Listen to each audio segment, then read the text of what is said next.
Olá, tudo bem? Meu nome é Marina Pisa, professora do curso de Agronomia da FIB, e esse é o Mais Agro. Antes de iniciarmos a entrevista de hoje, eu quero fazer um convite para você que está assistindo. No dia 26 de outubro de 2024, a partir das 8 horas da manhã, teremos a nossa 11ª Feira do Empreendedor Rural e a terceira troca de sementes crioulas. Esse evento, sucesso há anos em Bauru e região, é organizado por professores e alunos do curso de Agronomia da FIB e reúne empresas do ramo do agronegócio, produtores rurais, prefeituras e secretarias, pesquisadores, estudantes e a comunidade em geral. Para finalizar com estilo, a feira ainda oferece um delicioso almoço típico e música sertaneja ao vivo. Traga sua empresa para participar como patrocinadora ou expositora, podendo realizar testes demonstrativos no campo para apresentar suas tecnologias. Para mais informações, entre em contato conosco pelo e-mail da feira, que é o feiradoempreendedor@fibbauru.br, ou pelo WhatsApp número 14 99775 6975. Será um prazer tê-los conosco nesse evento tão importante para o agronegócio da nossa macro-região. Bem-vindos ao Mais Agro de hoje, onde vamos falar um pouco sobre a integração lavoura-pecuária, ILP, um sistema inovador que combina agricultura e pecuária de forma sustentável.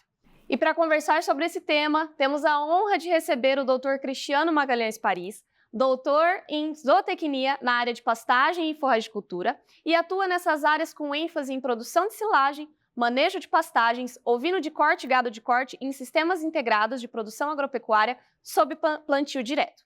Atualmente, é proprietário da Paris Consultoria Agropecuária e responsável técnico da For Agro Nutrição Animal. Cristiano, seja muito bem-vindo ao nosso programa. Obrigada por aceitar o nosso convite. Eu que agradeço, Marina, todos os espectadores aí, telespectadores da FIB. É uma honra muito grande estar aqui, local que eu já ministrei aulas há alguns anos atrás. Tenho um carinho muito grande por essa universidade e principalmente para falar sobre um tema que eu adoro, já trabalho há quase 20 anos, que é o tema de integração lavoura-pecuária. Desde a época da universidade, da minha graduação, a gente já vem estudando e trabalhando com integração lavoura-pecuária. Bom, e para começar, você poderia explicar brevemente para a gente o que é a integração lavoura-pecuária e como que ela funciona? Basicamente, a integração lavoura-pecuária, o próprio nome já diz, né? Integrar agricultura, lavoura com pecuária. Então, atualmente, esses sistemas integrados, eles estão evoluindo dentro de um modelo um pouco mais planejado dentro das fazendas, porque esse planejamento, ele busca a gente atender algumas premissas que são principalmente a exploração dos sinergismos entre as propriedades do sistema. Então, as propriedades solo, planta, animal e atmosfera. E desde que esses sistemas sejam planejados, ao longo dos anos, a gente começa a ter uma exploração e melhores resultados de propriedades emergentes, principalmente no quesito solo e no quesito atmosfera, ambiente.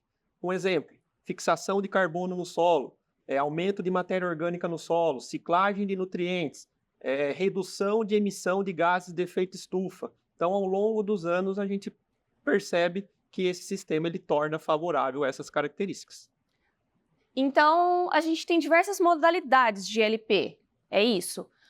Tem alguma forma que você julga ser a melhor delas?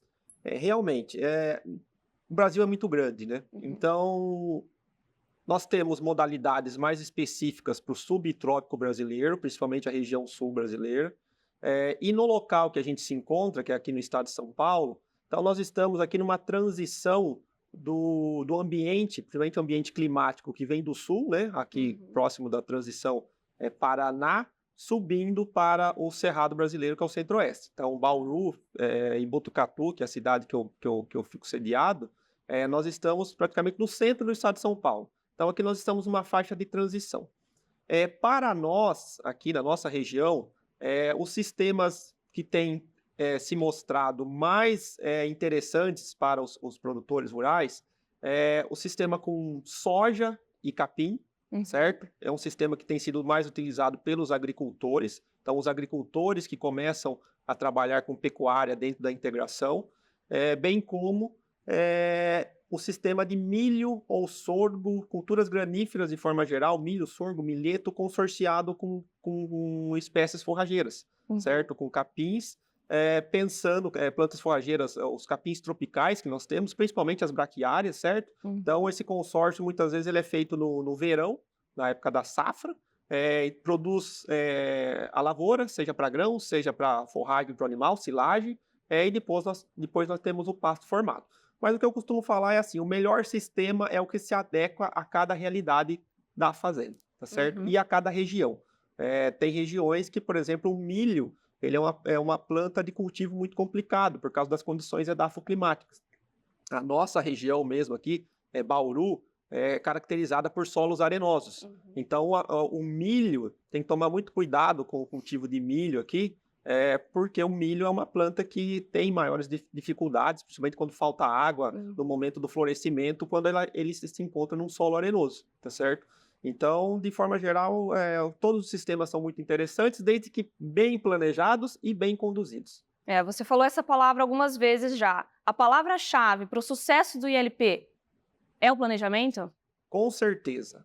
O planejamento, como eu comentei no começo, o que acontece? Muitos produtores começam a fazer essa integração lavoura-pecuária sem um planejamento do que a gente chama de escala espaço-temporal, certo? O que significa essa escala espaço-temporal? Nós precisamos planejar dentro de uma fazenda quais glebas da fazenda que em determinado momento vão ter agricultura, em determinado momento vão ter pecuária, certo? Então, muitas vezes, os produtores começam a fazer a olho essa integração sem um planejamento dentro da fazenda, e normalmente essa integração lavoura-pecuária, a gente começa, por exemplo, numa fazenda de gado, com pastagem degradada. Nós não vamos começar 100% da fazenda com integração. A gente divide essa fazenda em glebas e faz um projeto para 3 anos, 4 anos, 5 anos, e a gente vem rodando essas áreas com a integração lavoura-pecuária, pensando na renovação do pasto. Então, isso se torna muito importante, o planejamento dentro dessa escala espaço-temporal. Em qual momento e por quanto tempo eu vou trabalhar com cada atividade. E um outro problema que a gente tem visto é assim, muitas vezes forma-se um pasto na integração lavoura-pecuária, é um pasto que o produtor nunca teve na fazenda, porque nós fizemos toda uma correção de solo, adubação do solo para a agricultura, e a hora que esse pasto está formado, ele não sabe o que faz com aquele pasto. Muitas vezes ele não tem gado suficiente para colocar naquele pasto, tá certo? E aí, naquele momento, ele fala assim, o pasto está chegando no momento de colocar os animais. Mas ele fala assim, e agora?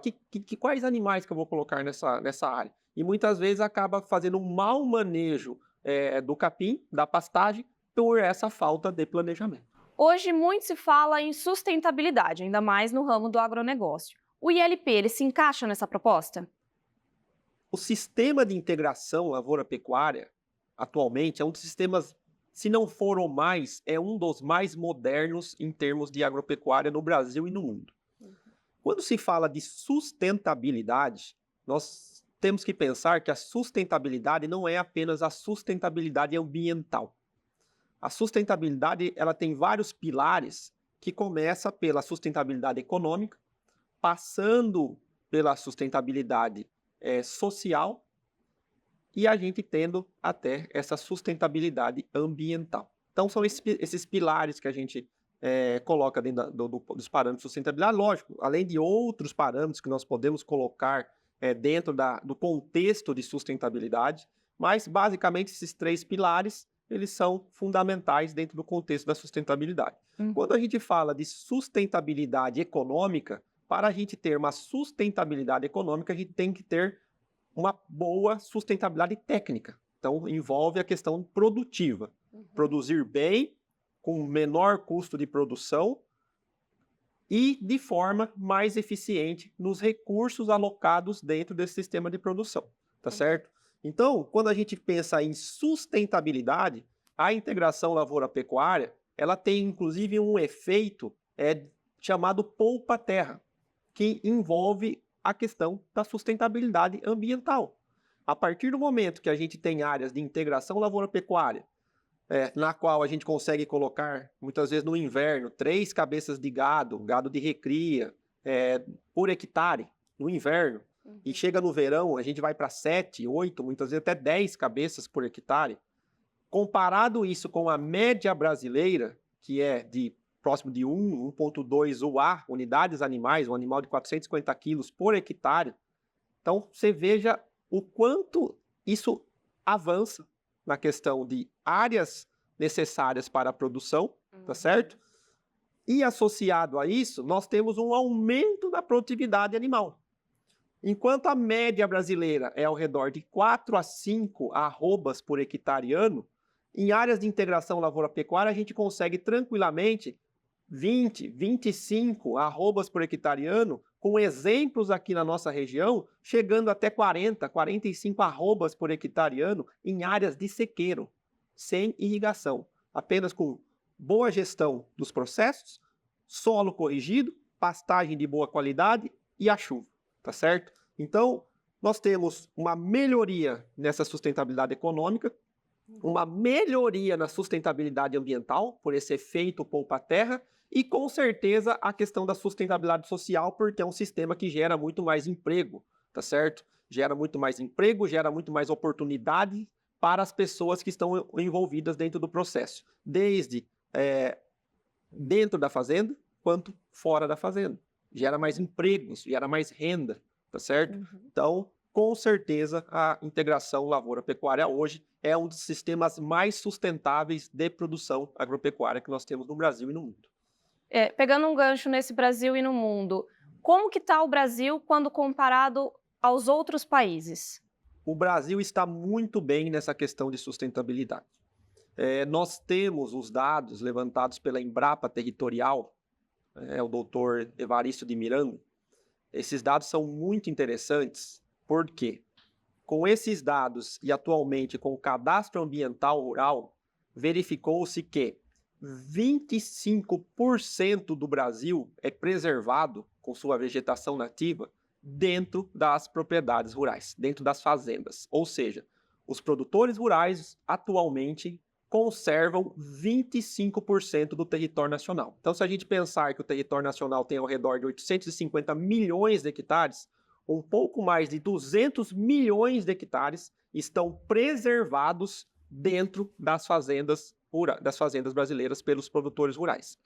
Associado a isso, nós temos que, recentemente foi feito um questionário junto a diversos produtores rurais e perguntando sobre o interesse de adoção no presente e no futuro sobre algumas técnicas de produção consideradas mais sustentáveis.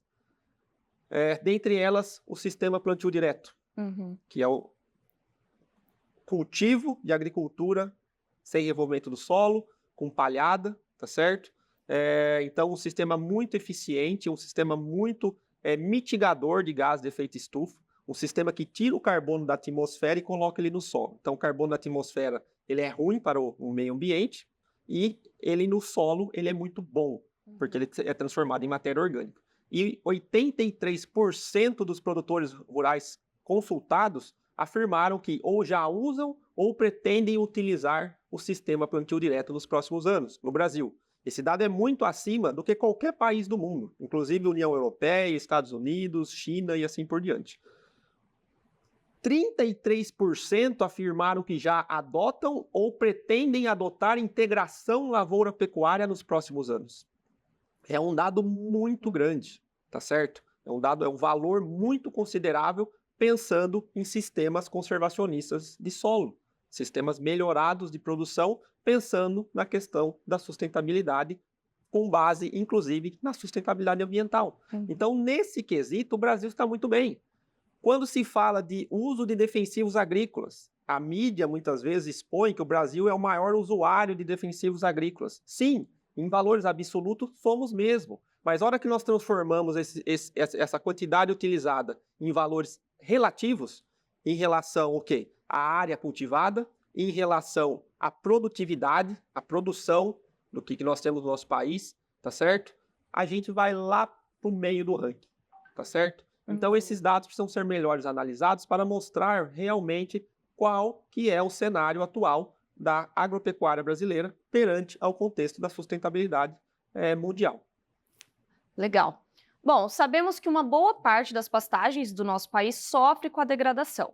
Você tem esse panorama? O ILP ele pode ser uma solução para recuperar essas áreas? Recentemente, há alguns anos, 3, 4 anos, foi feito um levantamento no Brasil pela Scott Consultoria. Foi inclusive um projeto em parceria com a China, um levantamento sobre o nível de degradação das pastagens no Brasil. E nós tivemos aí alguns dados alarmantes nesse levantamento.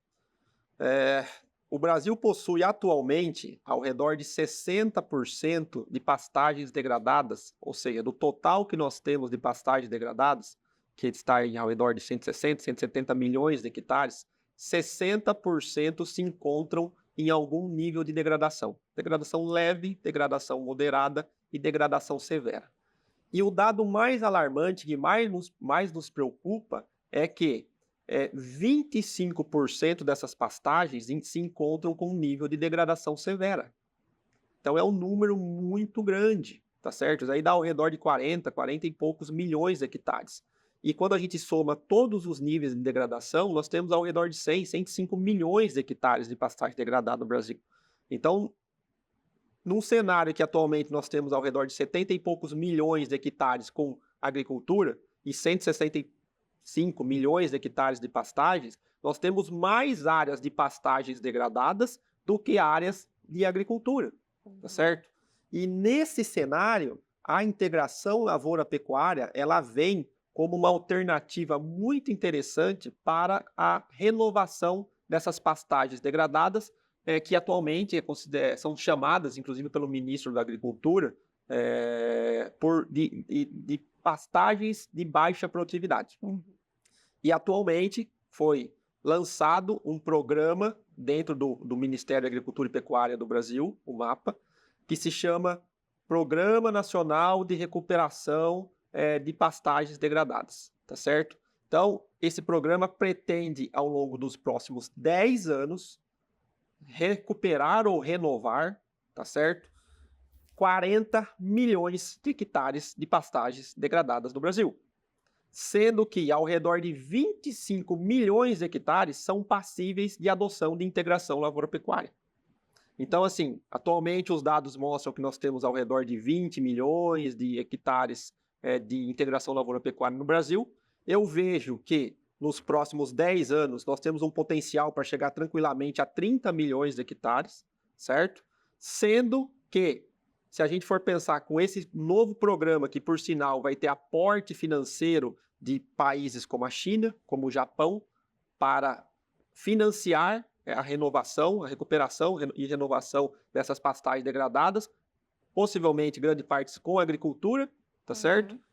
Serem transformadas em áreas com integração lavoura-pecuária, consequentemente, a gente se encontra um cenário que a gente não precisa ficar abrindo novas áreas, a gente precisa otimizar as áreas que nós já temos abertas, tá certo? A grande questão é quantos por cento das áreas abertas, chamadas de desmatamento, são ilegais e quantas são legais.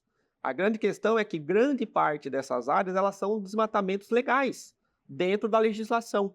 No nosso bioma, no bioma que nós se encontramos, bioma cerrado aqui nós estamos numa transição, Mata Atlântica Cerrado, aqui nós podemos utilizar 80% da área da fazenda e preservar 20%.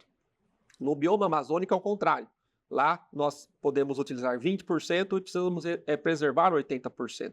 Então, muitas vezes, o produtor rural ele ainda tem uma quantidade de área para ser aberta dentro da legislação, tá certo? Então, isso nós precisamos pensar bem de como está sendo feito e verificar se essas áreas que estão sendo abertas, elas são dentro da legislação ou não. Mas, de forma geral, com a adoção em maior escala da integração lavoura-pecuária, a gente cria esse efeito poupa-terra de minimizar, de reduzir a abertura de novas áreas, mesmo que sejam áreas abertas dentro da legalidade. Como que a rotação de culturas agrícolas e forrageiras no sistema de integração lavoura-pecuária contribui para a melhoria das propriedades emergentes que você comentou no início da nossa entrevista?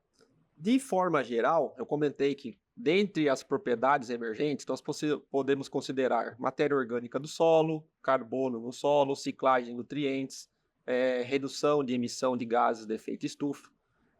Então é o seguinte, em sistemas exclusivamente agrícolas, no qual nós temos apenas lavoura, soja, milho, feijão, trigo, arroz, ao longo dos anos, a gente percebe uma diminuição da matéria orgânica do solo, porque são plantas com baixa capacidade de colocar carbono no solo, que futuramente é transformado em matéria orgânica, tá certo? Então isso é normal, a gente vê ao longo dos anos a dificuldade de aumentar a matéria orgânica do solo nessas áreas exclusivamente agrícolas. Já a fase pecuária, a pastagem, as culturas forrageiras, em função do sistema radicular extremamente agressivo, tanto horizontalmente quanto verticalmente no solo, as braquiárias que a gente utiliza na integração lavoura-pecuária, elas chegam a colocar raízes até 1,5 m, 2 metros, 3 metros de profundidade. E, além disso, isso muito bem distribuído no perfil do solo, principalmente horizontalmente, tá certo? Então, essas raízes, elas contribuem muito ao longo dos anos para depositar carbono no solo. Ou seja, retira esse carbono da atmosfera e coloca esse carbono no solo. Ao longo dos anos, esse carbono vai se transformando em uma matéria orgânica umificada, certo? Se a gente fizer uma analogia, quando você fez a sua dissertação de mestrado, que era uma área de integração lavoura-pecuária com ovinos, você lembra que quando nós íamos semear a lavoura, fosse milho, soja, quando passava o sulco de semeadura, nós tínhamos minhoca no solo, certo? Então, assim, a área de agricultura é muito difícil você ter minhoca. E a minhoca é uma bioindicadora de biologia de solo. Isso está muito relacionado com a matéria orgânica, certo? Além das raízes das plantas forrageiras, nós temos os dejetos dos animais. Então, os animais, ao longo dos anos, vão depositando dejetos, fezes, urina no solo, e esse solo e esses dejetos também são transformados em matéria orgânica, tá certo? Consequentemente, a gente passa a melhorar essas propriedades emergentes. E qual que é a importância dessa matéria orgânica para o solo? A importância dessa matéria orgânica para o solo é que a matéria orgânica ela influencia as propriedades físicas, químicas e biológicas do solo. Então, fisicamente, nós temos um solo menos adensado, menos compactado. Quimicamente, nós temos um solo com maior ciclagem de nutrientes. E biologicamente, nós temos um solo com maior atividade de enzimas e micro-organismos. Tanto é que em anos, em safras igual essa safra aqui que nós tivemos, com falta de chuva no verão, aqui na nossa região, Santa Cruz do Rio Pardo, que nós estamos bem perto, as áreas de integração lavoura-pecuária, elas produziram 10 sacas a mais de soja por hectare em relação às áreas que não tinham integração lavoura-pecuária, certo? E pensando na redução, na mitigação de gás do efeito estufa, a partir do momento que nós temos um pasto de melhor qualidade, nós temos uma menor emissão de metano pelos animais, porque é um pasto de maior digestibilidade, certo? Associado a isso, nós temos a produção de um animal, de um boi, mais precoce. Então, a quantidade que esse animal emite de metano em relação ao quanto que ele produz de carne é um balanço muito positivo. Tem um equilíbrio nesse sistema. O animal produzido até 2 anos, 30 meses, é um animal que vai emitir bem menos metano ao longo da vida dele, tanto pelo tempo que ele ficou no sistema, quanto pela eficiência de conversão do capim em carne, tá certo? Então, a partir disso, a gente começa a ter um sistema muito eficiente na questão de melhoria das propriedades emergentes do sistema solo, planta, animal, atmosfera. E pensando no atual cenário das pastagens no Brasil, é possível produzir a carne bovina que atenda às exigências do consumidor, tanto no Brasil quanto no mundo?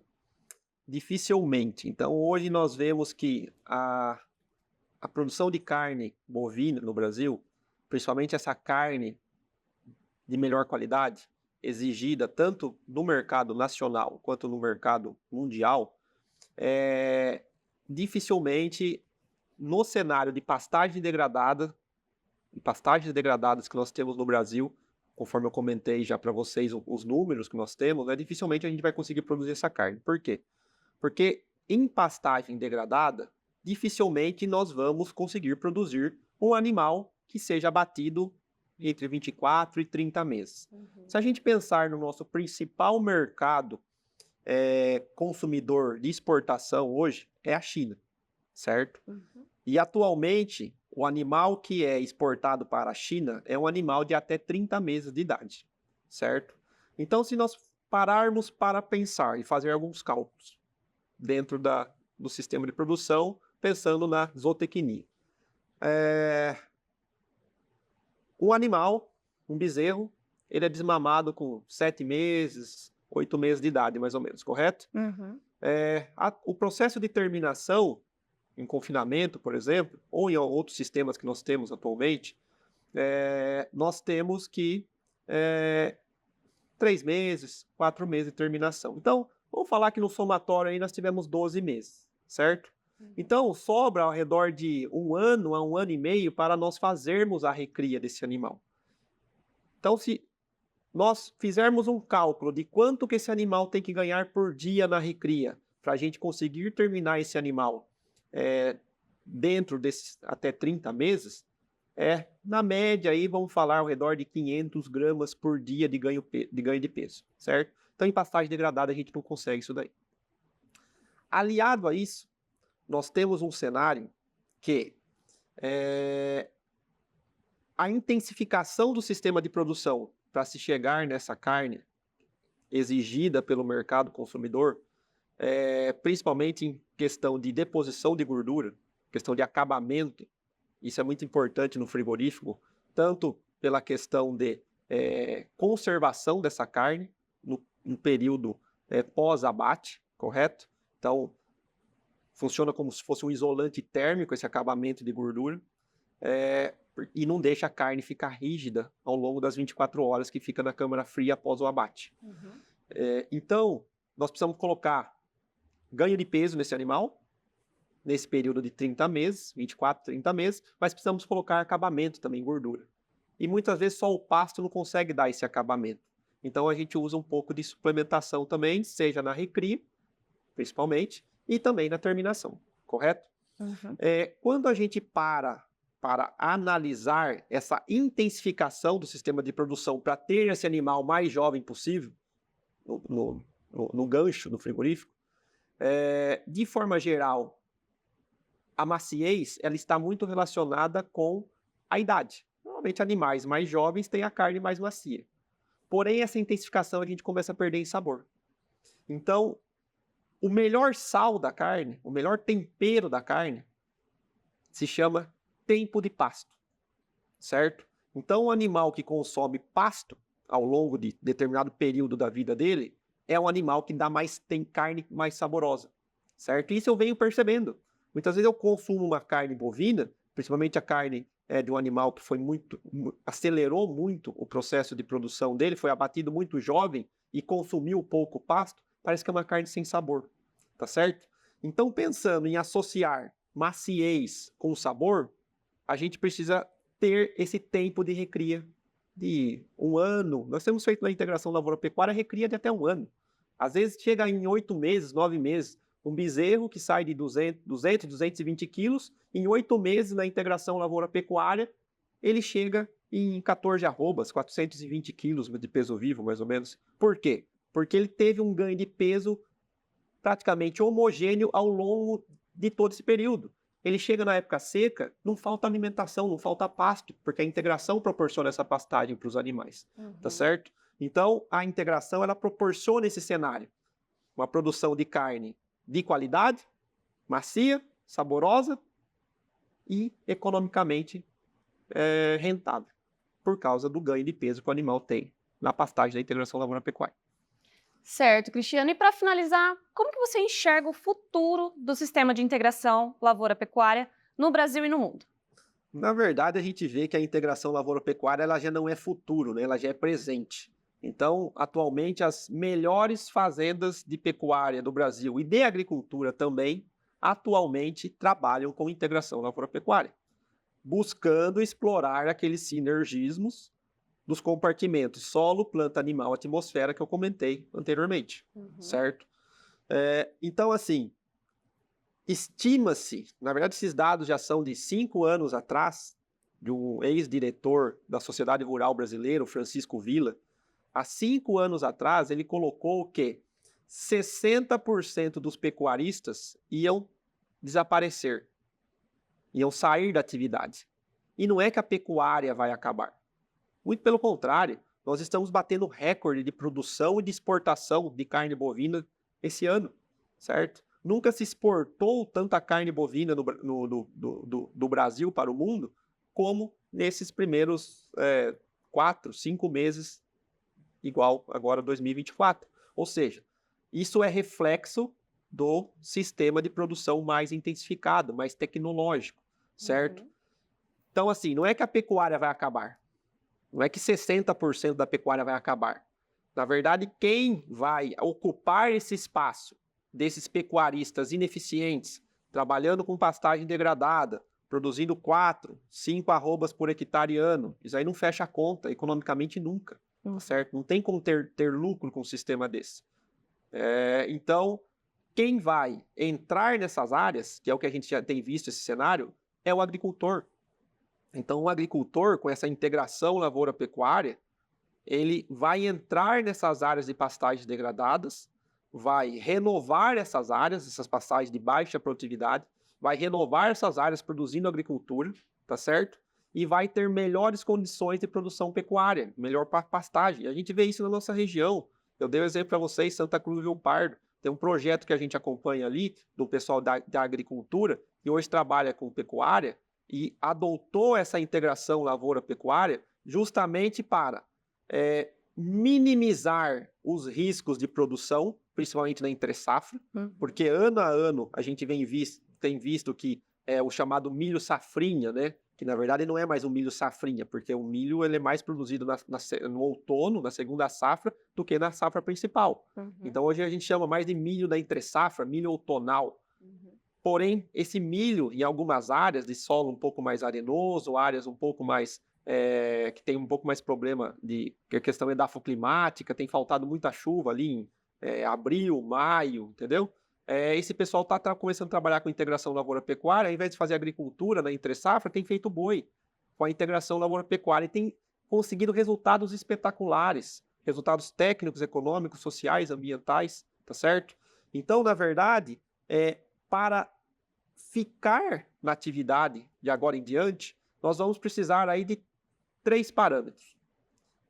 Qual que foi o primeiro parâmetro que eu coloquei lá no começo da nosso bate-papo que você bateu nessa tecla? Planejamento.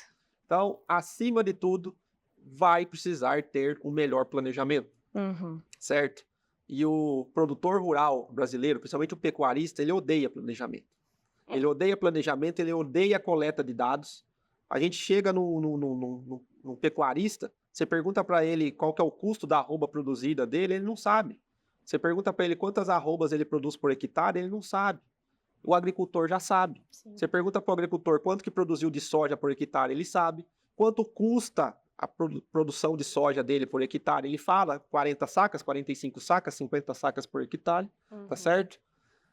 Associado a esse planejamento, nós vamos ter que ter uma palavra chamada eficiência, certo? Ou seja, os sistemas vão ter que se tornar cada vez mais eficientes, que é o que eu comentei para você. Num ano igual esse, que nós tivemos problema de chuva, nós, ao invés de produzir 30, 35 sacas de soja por hectare, nós produzimos 40, 45 sacas de soja por hectare, tá certo? Pelo menos empatou a conta. Um sistema de pecuária que produz 20, 25, 30 arrobas por hectare. Isso se chama eficiência. Com pouco recurso natural, com menos recursos naturais, a gente produz mais arrobas, mais carne, mais grãos sendo produzido em uma menor quantidade de área, tá certo? Então, planejamento, eficiência e conhecimento. nós estamos dentro de uma universidade, que é uma disseminadora de conhecimento, tá certo? Porém, esse produtor rural, esse pecuarista, esse agricultor, ele precisa estar motivado, disposto a mudar para adotar esse conhecimento, adotar novas tecnologias para realmente estar dentro do que a gente chama do futuro agropecuário do Brasil. Então, essa é a mensagem final que eu deixo. Adotem tecnologias, planejem, aumentem sua eficiência, adotem conhecimento, tá certo? Para realmente se manterem na atividade.